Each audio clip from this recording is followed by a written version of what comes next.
الله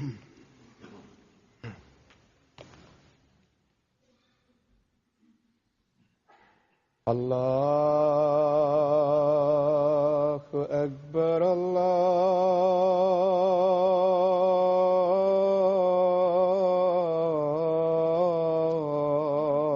الله أكبر الله أكبر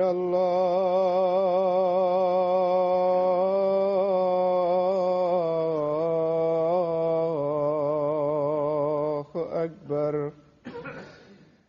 أشهد أن لا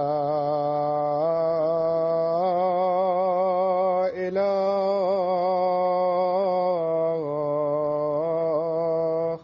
إلا الله. أشهد أن لا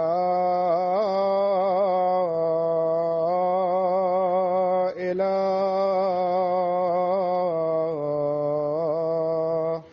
إلا الله. أشهد أن محمدا رسول الله.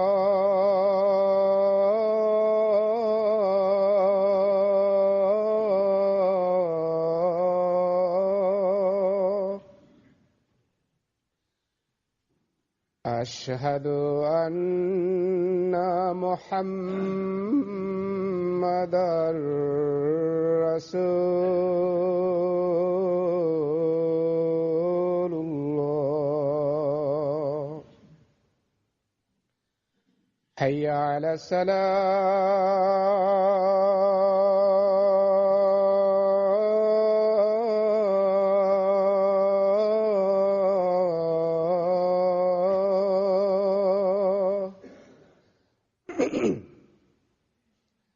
حي على الصلاة.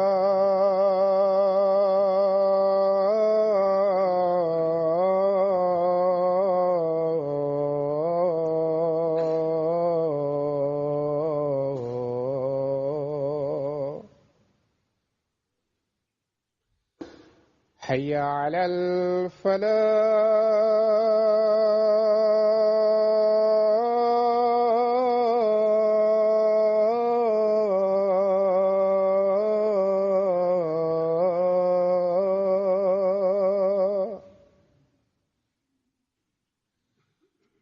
حي على الفلاح.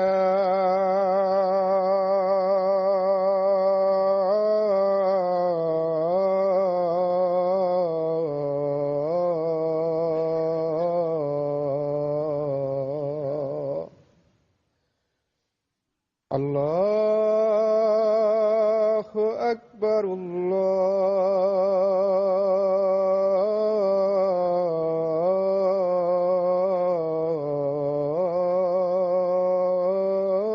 الله أكبر.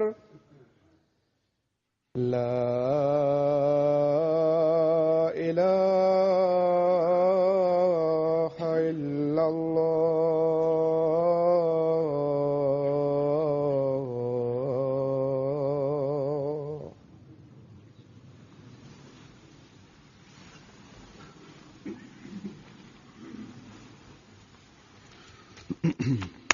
السلام عليكم ورحمة الله.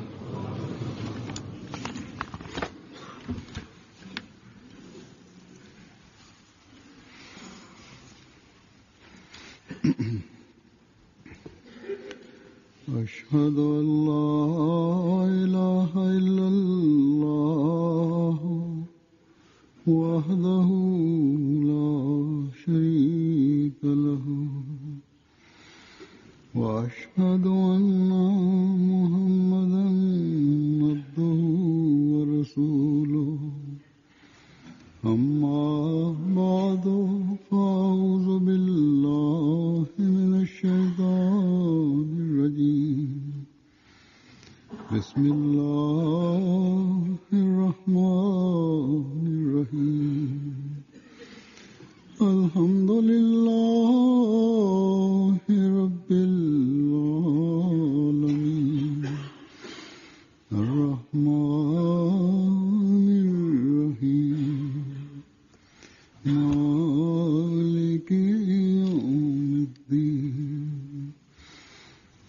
إياك نعبد وإياك نستعين اهدنا الصراط المستقيم صراط الذين أنعمت عليهم غير المغضوب عليهم ولا الضالين.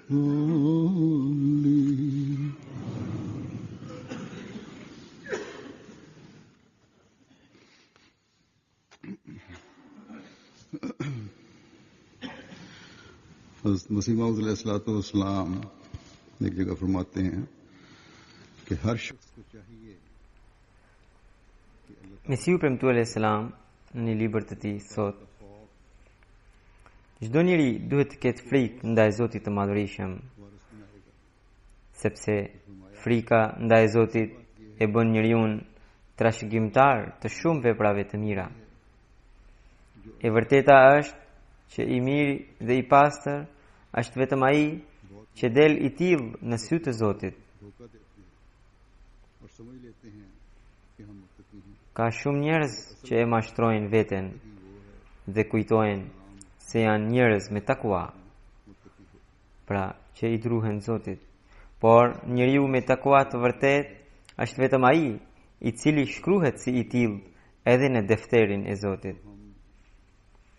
Kjo është ajo këshill shumë e rëndësishme të cilën nëse do të kemi parasysh, atëherë ne do të mund të përmbushim edhe detyrimet tona ndaj Zotit të Madhërisëm, por edhe detyrimet tona që kemi ndaj krijesave të Tij. Por nëse ne vetëm në mendjen tonë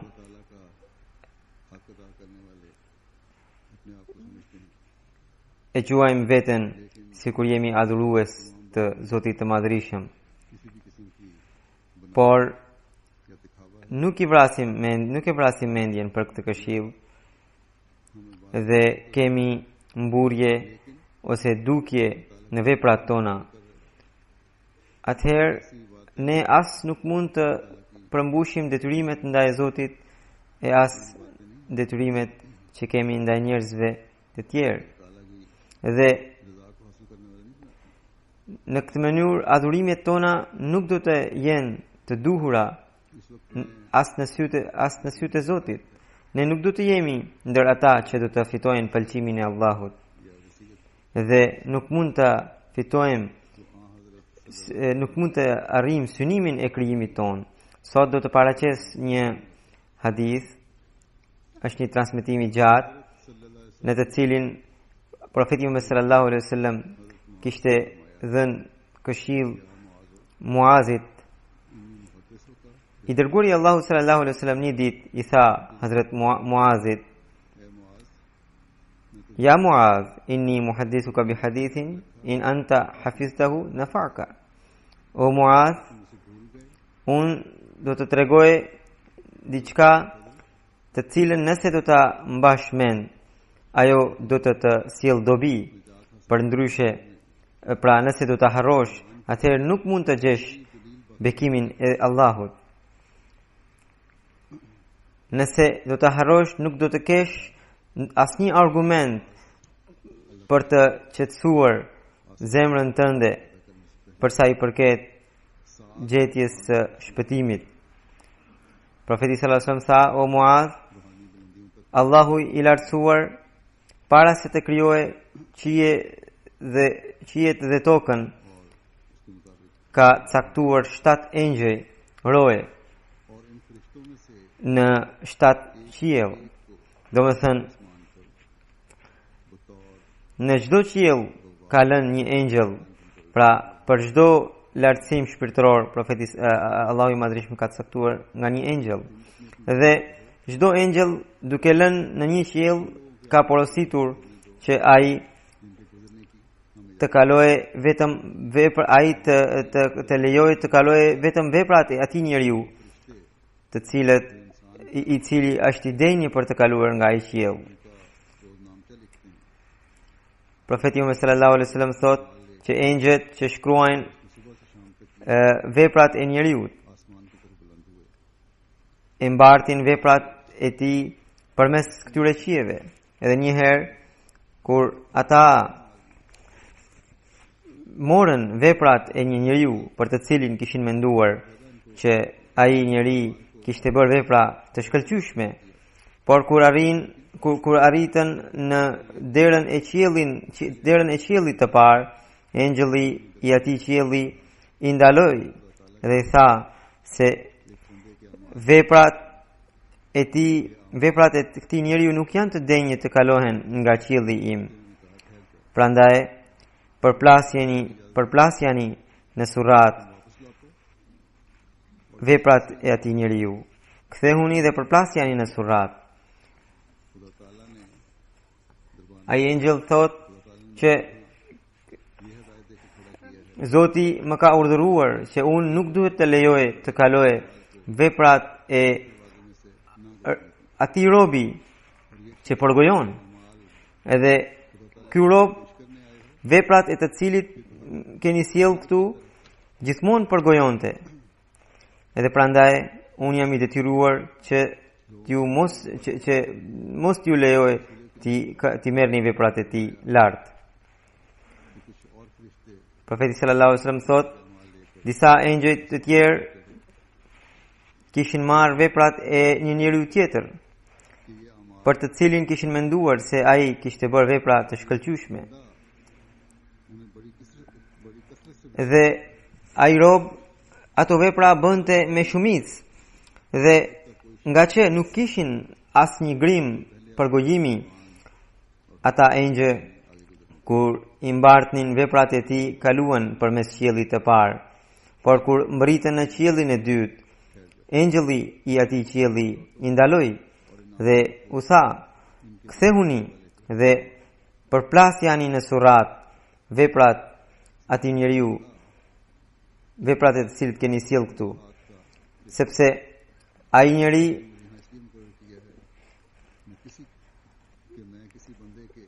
njeri dëshiron vetpëlqimin.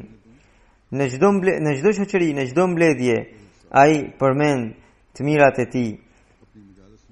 Atij i pëlqen vetpëlqimi dhe unë jam i urdhëruar që të mos lejoj askënd i cili sjell veprat e një njeriu që ka vetpëlqim. I dërguari Allahu sallallahu alaihi wasallam thot, një tjetër grup i engjëve kur mbartnin veprat e një njeriu tjetër, për të cilin ata kishin menduar që veprat e tij janë të shkëlqyeshme, janë plot dritë, ai bënte edhe sadaka, edhe jepte lëmosh, ai agjëronte, ai falte namazet rregullisht. Dhe ata engjët shkrues çuditeshin se si ky rob i Zotit për hir të pëlqimit të Zotit mundohe dhe përpiqe dhe bënte veprat e mira. Ai nuk kishte as grim përgojimi, as nuk kishte vetpëlqimi. Prandaj ata engjëj kaluan me veprat e tij edhe qiellin e parë, edhe qiellin e dytë. Por kur erdhën në qiellin e tretë, engjëlli i atij qielli i ndaloi dhe tha, idhribu bi hadha al-amali wajhi sahibihi. Domethënë, përplasjani, kthehuni dhe përplasjani veprat atij njeriu që keni sjell. Ai engjëll tha se unë jam i urdhëruar prej Zotit që të ndaloje çdo kënd veprat e të cilit kanë ndonjë përzirje, krenarie apo mburje. Edhe njeriu veprat e të cilit keni sjell këtu është gjithmonë është krenar dhe mburavec për veprat e tij. Ai veten e kujton gjithçka dhe të tjerët i shikon me përbuzje. Në çdo shoqëri, në çdo mbledhje rrin kryelart përpiqet të ri kryelart, pëlqen të ri kryelart. इसके अमाल वो तुम्हारी नजर में अच्छे नजर Veprat e tij ndonse në sytë tuaj janë të mirë, por në sytë e Zotit nuk janë të pranueshme. सल्लल्लाहु अलैहि वसल्लम ने फरमाया कि एक चौथा गिरोह Pastaj i dërguari Allahu sallallahu alaihi wasallam tha, kishte edhe një grup i katërt i engjëve, i cili mori veprat e një njeriu tjetër dhe u ngrit në qiell. Ata engjëj kujtonin se ato vepra ishin sikur të ishin kaukabun durriyun, si yje të shkëlqyeshme. Ai rob edhe falte namazet, edhe kujtonte Allahun, pra bënte tasbih. Kishte bërë edhe hax, kishte bërë edhe umra. Dhe kur kaluan të trija qiejt edhe erdhën në qiellin e katërt, engjëlli i qiellit të katërt i ndaloi dhe tha se kthehuni dhe përplasjani veprat e atij njeriu në suratin e tij, sepse unë jam porositur, Zoti më ka porositur të mos lejoj të kalojnë veprat e ndonjë njeriu që i pëlqen vetja. Ky njeri e shoqëronte veten në adhurimin e Zotit. Dhe prandaj unë jam i detyruar që të mos ju lejoj të kaloni me veprat e atij njeriu, sepse veprat e tij nuk janë planuar tek Zoti i Madhërisëm. Profeti Muhammed sallallahu alaihi wasallam thot, një tjetër grup i engjëve, pra grupi i pestë, mori veprat e një njeriu tjetër dhe u ngrit në qiell për të paraqitur ato tek Zoti i lartësuar. Ata engjëj kujtonin se ato vepra sikur të ishin, siç thot profeti sallallahu alaihi wasallam, ka annahu al-urusul masfufatu ila baliha. Pra ato sikur të ishin nuse që nuse e zbukuruar dhe e parfumuar që është ulur para partnerit të saj. Kur ata engjëj kaluan 4 qiell dhe erdhën tek dera e qiellit të pestë, atëherë engjëlli i atij qielli i ndaloi dhe tha, kthehuni dhe përplasjani veprat e tij në suratin e tij atij njeriu, sepse Zoti më ka porositur të mos lejoj të kalojnë veprat e ndonjë njeriu që ka zili ndaj dikujt. Ky njeri, veprat e të cilit keni sjell këtu, gjithmonë kishte zili ndaj njerëzve që kanë dije ose ndaj njerëzve që bënin mirësi, dhe Zoti nuk i pranon veprat e tij që ka zili ndaj dikujt. Prandaj nuk mund të lind pyetja që unë të lejoj t'ju kaloj me veprat e këtij njeriu. Pastaj i dërguari Allahu sallallahu alaihi wasallam thot, grupi i 6 i engjëve kishte marrë veprat e një njeriu tjetër dhe u ngrit në lartësi qiellore.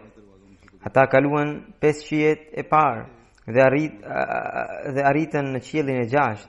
Ato vepra kanë qenë të tilla saqë aty kishin agjërime, namaze, zeqate, hax dhe umra. Edhe engjëjt kujtonin se të gjitha ato vepra do të pranohen te Zoti i Madhërisëm. Por kur ata arritën në qiellin e 6, engjëlli i atij qielli që qëndronte roje i ndaloi dhe tha, mos kaloni më tutje. Dhe tha, innahu kana la yarhamu insanan min ibadillah. Këto vepra janë të atij që nuk mëshironte njëri nga robërit e Allahut. Zoti më ka lënë këtu që të ndaloj çdo vepër që nuk ka mëshirë ndaj robërve të tjerë. Kthehuni dhe këto vepra përplasjani në fytyrë atij njeriu që i ka bërë dhe thuajini, kur ti vetë nuk mëshiron të tjerët në jetën tënde, madje sillesh me mizori, atëherë si do të pranoj Allahu veprat e tua duke të mëshiruar ty? Nëse nuk mëshiron të tjerët, nuk mëshirohesh as ti. Pastaj i dërguari i Allahut sallallahu alaihi wasallam vijoi. Një tjetër grup i engjëve, pra grupi i 7, mori veprat e një njeriu tjetër dhe duke kaluar qiell pas qielli dhe mbëriti në qiellin e 7. Ato vepra mbanin namaze, agjërime, zeqate, dije të fesë, intelekt dhe vetëpërmbajtje. Engjëjt thoshin: Laha daviyun ka dawi al-nahli wa dhawin ka dhawi ash-shams. Domethënë ato vepra kishin një gumzhim si gumzhima e bletës. Domethënë po këndonin nga gëzimi, duke kujtuar se diçka të bukur do t'ia tregonin Zotit. Dhe përveç gumzhimës, ato edhe shkëlqenin me një dritë, ashtu siç shkëlqen dielli. Ato vepra i kishin mbartur 3000 engjëj, domethënë nga që ishin kaq shumë me peshë, saqë ju deshin 3000 engjëj për t'i mbartur ato. Kur engjët kaluan 6 qije dhe mbërritën te dera e qiellit të 7, engjëlli që i shtiroi atje i ndaloi duke thënë: Nuk mund të kaloni më tutje. Kthehuni dhe përplasjani në fytyrë këto vepra atij njeriu që i ka bërë dhe vulosjani zemrën, sepse Zoti i Madhërisëm më ka urdhëruar të mos paraqes para tij veprat që nuk janë bërë për të fituar vetëm pëlqimin e tij, por janë bërë edhe për të arritur diçka tjetër. Këto vepra ai njeri ka bërë jo për Zotin, por për tjetër kënd. Ai njeri qëndronte me dietarët dhe intelektualët dhe me krenari fliste për dijen dhe intelektin për të fituar famë në shoqërinë e tij. Ai nuk i ka bërë këto vepra për të fituar pëlqimin e Zotit, por janë vetëm fjalë goje të tij. Wa dhikran 'inda al-ulamai wasiyatan fil madain. Janë fjalët që ka cituar Muhamedi sallallahu alaihi wasallam. Qëllimi i tij ishte, pra ai engjëll thot, qëllimi i tij ishte që të njihe si një dietar i madh dhe që dietarët t'i këndonin atij. Vepra që nuk është bërë tërësisht për hir të Zotit, por ka edhe përzierje, vetpëlqimi dhe dukjeje, nuk mund të pranohet tek Allahu i Madhërisëm. Engjëlli tha: Kam urdhrin që t'i ndaloj të kalojnë vepra të tilla. Kthehuni dhe përplasjani në fytyrë këto vepra atij njeriu që i ka bërë. Pastaj i dërguari Allahu sallallahu alaihi wasallam vijoi. Disa engjëj të tjerë morën veprat e një robi tjetër dhe u ngjitën në lartësi qiellore. Engjëjt që ishin roje në 7 qije, të gjithë i lejuan të kalonin. Asnjë engjëll nuk kishte ndonjë ankesë për ato vepra. Çdo engjëll rojetar kur i kontrollonte thoshte: Mirë janë, dhe i lejonte të kalonin. Ndërto ishin zeqat, agjërime, pra ndër ato vepra ishin zeqate që kishte paguar, agjërime, namaze, hajj, umra, virtyte të larta për kujtim i Zotit. Kur engjët mbartës u ngjitën më lart për t'i paraqitur ato para Zotit të Madhërisëm, i shoqëruan edhe engjët e qijeve dhe duke kaluar të gjitha dyert, ata mbërritën në oborin e Zotit të Madhërisëm. U rreshtuan para tij dhe ju lutën: O Zoti ynë, ky rob yti gjithmonë ri angazhuar në adhurimin tënd, dhe ne dëshmojmë për çdo vepër të tij të mirë. Ai bën shumë vepra të mira dhe gjithë kohën e tij të mirë kalon në bindje ndaj teje. Është një rob shumë i sinqert që nuk ka asgjë të mangët. Pra engjëjt e lëvduan shumë robin, veprat e të cilit kishin sjell para Zotit. Por Allahu i Madhërisëm ju përgjigj: Antumul hafazata ala amalin abdi. Domethënë unë ju kam caktuar për të ruajtur veprat dhe për t'i shkruar ato. Ju mund t'i shikoni ato vetëm në dukje dhe i shkruani.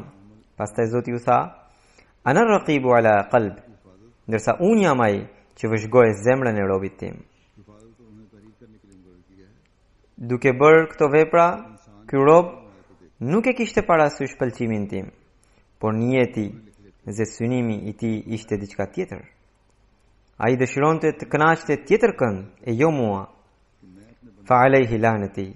Andaj mallkimi im është mbi të. Me të dëgjuar këtë, të gjithë engjëjt një zëri thanë me zë të lartë: Alayhi lanatuka wa lanatuna. O Zoti ynë, mbi të është mallkimi yt, por edhe mallkimi ynë. Më pas, atë e mallkuan të gjithë engjëjt që jetojnë në për 7 qije dhe të gjitha krijesat e tjera që banojnë në ta. Muadhi radhiyallahu ta'ala anhu, kur e dëgjoi këtë këshill të dërguarit të Allahut sallallahu alaihi wasallam, u drithrua dhe u friksua tej mase dhe e pyeti: Kaifa li bin najati wal ikhlas? O i dërguari i Allahut, nëse kjo është gjendja e veprave, atëherë si mund të gjej shpëtimin dhe si mund të shpëtoje nga pakënaqësia e Zotit tim? I dërguari i Allahut sallallahu alaihi wasallam i përgjigj: Iqtad bi, ndiqe rrugën time. Besoje se robi i Zotit çfarëdo veprash të mëdha të bëjë, ato patjetër janë të mangëta. Andaj mos u kreno për to, por beso se Zoti ynë dhe kujdestari ynë është i tillë që do të na fal edhe pas mangësive. Wa hafidhu ala lisanik, por duhet ta ruash gjuhën. Mos lëndo dikë nëpërmjet saj.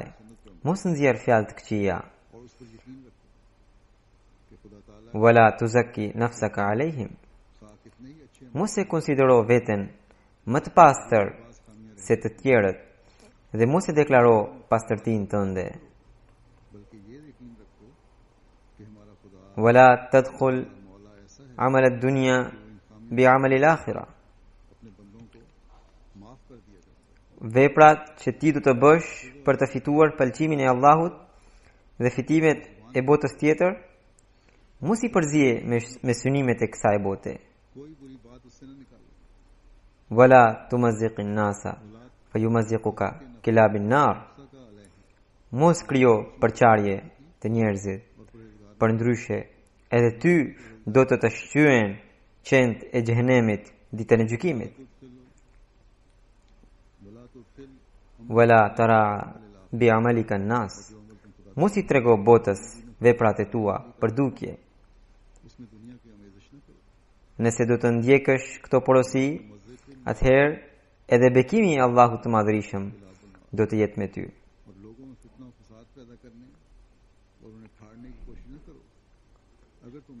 Pra, veprat e mira në të vërtet mund të bëjë vetëm ai që e ka parasysh modelin e të dërguarit të Allahut sallallahu alaihi wasallam. Ai edhe pse kishte lajme të gëzueshme, pra i dërguari i Allahut sallallahu alaihi wasallam, edhe pse kishte lajme të gëzueshme për sukseset e ardhshme, por prapse lute e përgjërohe me dhimbje, duke marrë parasysh dobësitë e tij dhe të antarëve të xhamatit të tij. Pavarësisht nga fakti që Zoti i Madhërisëm ja kishte pranuar lutjet dhe paraprakisht i kishte treguar për gëzimet e ardhshme, prapse ai përpëlitje në sejdë dhe si i përvuajtur i lutje e Zotit. Kur e pyesnin për këtë shqetësim të tij, u thoshte: Zoti është i pavarur. Pra kishte frikë ndaj Zotit dhe së dyti i thoshte: pse nuk duhet të jem mirënjohës i Zotit për të gjitha mirësitë dhe bekimet që mi ka bërë ai. Sa shumë më ka bekuar Zoti dhe sa shumë Zoti ka premtuar për umetin tim. Pse të mos jem mirënjohës i tij për të gjitha këto?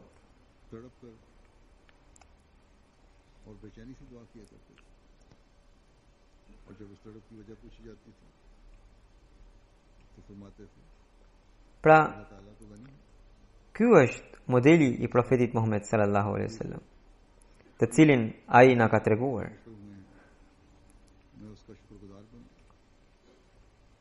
Kur bëhet fjalë për detyrimet ndaj robërve të Zotit, të dërguarin e Allahut sallallahu alaihi wasallam e shohim tërësisht të angazhuar në shërbim të njerëzimit, pa pasur interesin më të vogël të botës dhe pa bërë dallimin më të zbeht midis njerëzve. Gjithkund e ndihmonte financiarisht. Çdo kush që vinte dhe i bënte ndonjë kërkesë, ja plotësonte. Çdo kush merrte nga një pjesë të mëshirës së tij. Çdo kush përfitonte nga dashuria dhe forca bekuese e tij. Prandaj ai na porosit: adhurojeni Allahun në këtë mënyrë siç bëj unë. Bëhuni robër mirënjohës të Zotit ashtu siç unë tregohem mirënjohës ndaj tij. Bëhuni robër të gjithë mëshirshmit në atë mënyrë siç unë përpiqem të bëhem. Nëse do të më ndiqni, atëherë edhe ju do të tërhiqni bekimet e Allahut të lartësuar. Ashtu siç unë kam përmbushur detyrimet ndaj robërve të Zotit, duke qenë krejtësisht vetmohues, nëse edhe ju do t'i përmbushni duke ndjekur modelin tim, atëherë do të tërhiqni bekimet e Allahut të lartësuar. Nëse do të mbështeteni vetëm në veprat tuaja, edhe do të kujtoni sikur keni bërë shumë vepra të mira, nëse do të mbështeteni vetëm në adhurimet që keni bërë, nuk mund të tërhiqni bekimet e Allahut të lartësuar. Kështu që për ta ndjekur modelin e të dërguarit të Allahut sallallahu alaihi wasallam, ka nevojë që ne të bëjmë kontroll të vetes sonë. Ka nevojë që të përulemi para Zotit e t'i kërkojmë bekimin e tij. Mbase asnjë vepër e jona nuk e arrin standardin që Zoti i Madhreshëm ka caktuar për ne.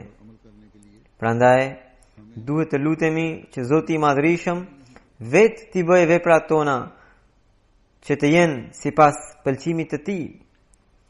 Dhe pastaj vetëm me bekimin e tij edhe t'i pranojë ato.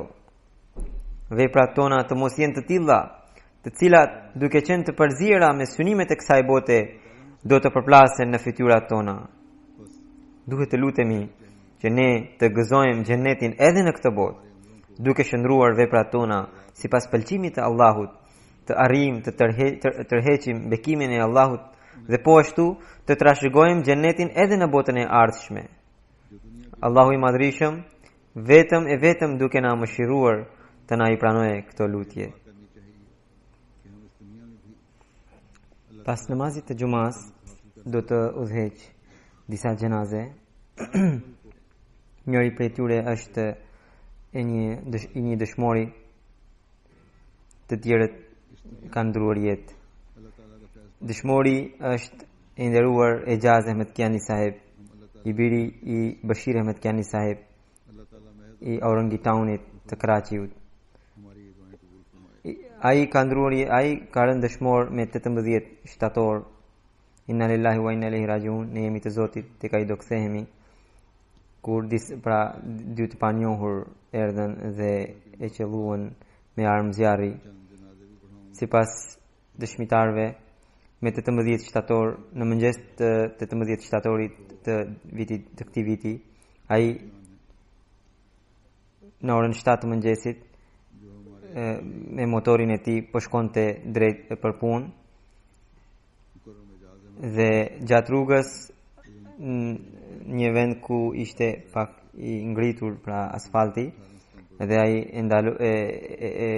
ngadalsoi shpejtësinë kur dy të panjohur me një motor ju afruan dhe qelluan me dy plumba në brinjët e tij. Ai me një herë rap për tokë dhe u përpoq të qohe, por sulmuesit donin ta qellonin edhe një herë, por ai e mbrojti veten me dorën e tij dhe sulmuesit pastaj arritën të qellonin edhe tri plumba të tjerë në kraharurin e tij. Dhe duke marrë gjitha këto plumba, ai me një herë mori, ai me një herë ra dëshmor. Inna lillahi wa inna ilaihi rajiun. Muajin e kaluar, pra me 21 gusht, dhëndrin e dëshmorit e kishin martirizuar, pra Zahur Ahmed Kiani Sahibin, dhe do të përmend edhe historinë se si ka ardhur Ahmediati në fejsin e tyre. babai dhe xhaxhai I dëshmorit pra Yusuf Sahibi dhe Muhammad Said Sahibi kishin pranuar xhamatin në vitin 1936 edhe kishin pranuar pas një studimi të thellë. Ata janë nga Kashmiri dhe dëshmori ka lindur me 1 dhjetor të vitit 1984. Kishte mbaruar shkollë të lartë dhe pastaj punonte në ushtri. Gjatë martirizimit ai ishte 29 vjeç. Në vitin 2009 ishte martuar me Thawbiya Sahiban, e cila është e bija e Abdurrahman Sahibit nga Kashmiri. Dëshmori ishte shumë I sinqert, shumë kompromis, domethënë që jepte përparësi kompromisit, shumë I butë edhe shumë I heshtur, nuk fliste shumë, ndihmonte shumë xhamatin në punët e xhamatit, ishte shumë I bindur ndaj porosive të xhamatit. Vllai tregon që vetëm një ditë përpara se të binte dëshmor kishte përmendur me mall dhëndrin e tij dëshmor dhe kishte kujtuar dhe çdo ditë pasi dhëndri kishte rënë dëshmor, pas kësaj dite deri një ditë para se të binte dëshmor, çdo ditë shkonte në shtëpinë e tij dhe kujdese për motrën dhe mbesat dhe niprat e tij. Dhe nëna tregon që ky djalë kishte lindur pas 7 vajzave me shumë lutje dhe ishte shumë I kujdesshëm ndaj prindërve, gjithmonë kujdese për ilaçet e nënës, siç thot ajo, dhe çdo ditë kur shkonte për punë së pari I jepte dorë, edhe pra ishte shumë I butë në natyrë. Dhe bashortja tregon që dëshmori ka qenë një burr I sinqert, një fëmijë pra ndaj prindërve të tij një fëmijë I mirë, ndaj vëllezërve një vëllai dhe ndaj motrave një vëllai I mirë. Dhe thot që çdo herë kur unë shqetësohesha, bashortja thot, kur unë shqetësohesha më thoshte të koncentrohesha për adhurimin e Allahut. Ai ka lënë prindërit, bashorten dhe një vajzë dhe 3 djem. Pra në Karachi gjendja është shumë e përkeqësuar, duket sikur është një grup I caktuar, I përgatitur prej hoxhallarëve në mbështetje të qeverisë që po përndjek një nga një antarët e xhamatit. Ka shumë nevojë për lutje, lutuni që Zoti të kap atë grupin e përsekutuesve. Pra ka nevojë shumë që të lutemi për Ahmadianet e Karachit, po ashtu për gjithë Ahmadianet e Pakistanit. Edhe në Lahore po bëhen këto sulme të tilla, pra disa Ahmadiani kishin marrë në peng edhe kishin përsekutuar. Pra edhe në Lahore gjendja nuk është e mirë, lutuni që Zoti I ruaj gjithë Ahmadianet.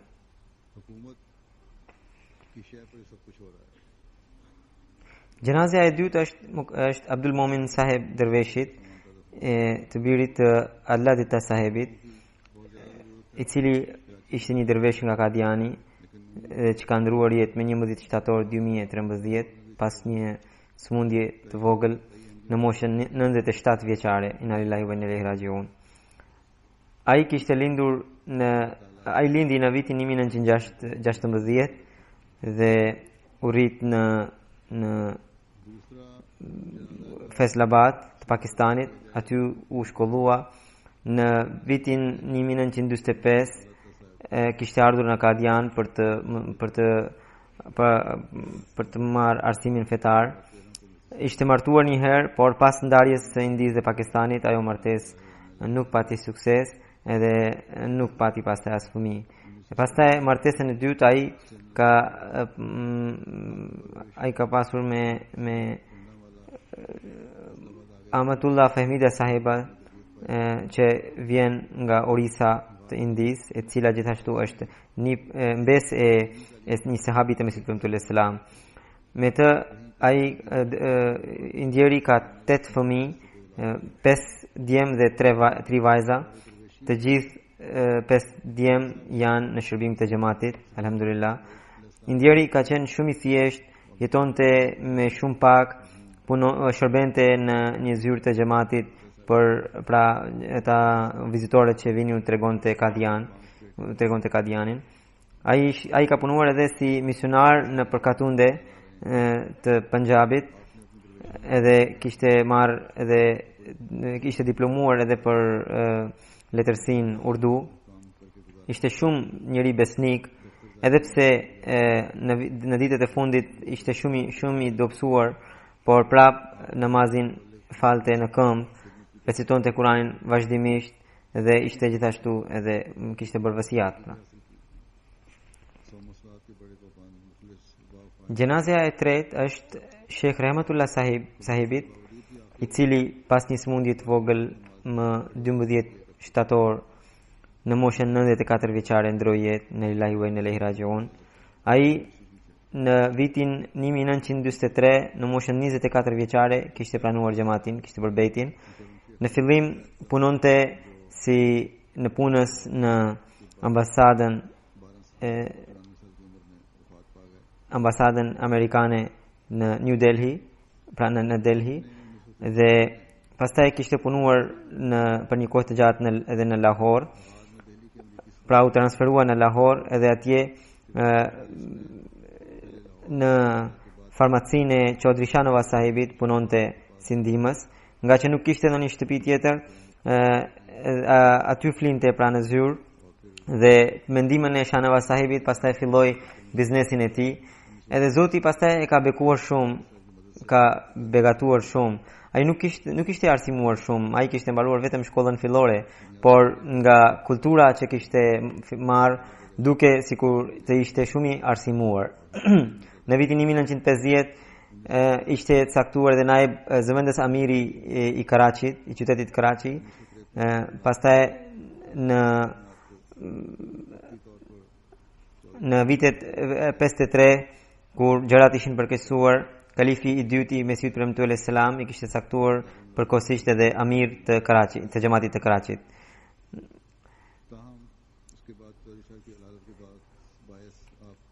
Në gjatë atyre viteve, kalifi i dytë kishte hartuar një Sadr Anjuman Ahmadiyya dhe pikrisht të ndjerin kishte caktuar kryetar të atij bordi. Dhe gjatë sëmundjes gjatë të kalifit të dytë ishte hartuar një bord nga kalifi vet. Ndjeri gjithashtu ishte antar i atij bordi. Ai ishte shumë besnik ndaj kalifatit, ishte shumë i sinqert në fjalë, lutej shumë edhe sakrifikonte jashtë mase pra financiarisht. Edhe un kam ndjer që gjatë kalifatit tim u tregua jashtëzakonisht besnik ndaj kalifatit, kujdese për edhe gjërat më të vogla, ndihmonte nevojtarët. Ai kishte një rreth të gjerë miq, prandaj edhe bënte tabligh pra ata, me bekimin e Zotit kishte bërë edhe vasiat. Një djalë i tij, Dr. Nasim Rahmatullah sahibi, që është presidenti i xhamatit të Cleveland dhe zëvendës amiri i xhamatit të Amerikës, ai gjithashtu shërben si kryetar i webfaqes zyrtare të xhamatit alislam.org. Djali tjetër i tij, Sheikh Rahmatullah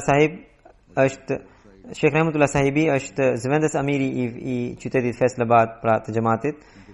Po ashtu ai është edhe kryetari i bordit mushavratit pra në Pakistan për Senat o Tijarat, që është në një zyrë në xhamat. E bija e tij Jamila Rahmani ka punuar gjatë këtu në Angli për gratë e xhamatit të Anglisë. Edhe vajza tjetër, pra e vogla, Nuret Malik Sahiba, është kryetare e grave e xhamatit të Kolumbës. Allahu i dhënë ngrit nivelet në xhenet gjithë të atyre që kanë ndëruar jetë, sidomos dëshmorit. Zoti u dhënë durim kuraje prindërve të tij dhe fëmijëve të tij u dhënë gjithashtu kuraje dhe durim, dhe Zoti vetë të bëhet kujdestari i tyre dhe i mbrojt ata. Së dyti, dua t'ju them që inshallah taala unë për disa javë të ardhshme do të jem në udhëtim. Lutuni që Allahu të bekojë këtë udhëtim në çdo mënyrë dhe Zoti vetë të përmbush synimet me bekimin e tij, pra synimet e këtij udhëtimi.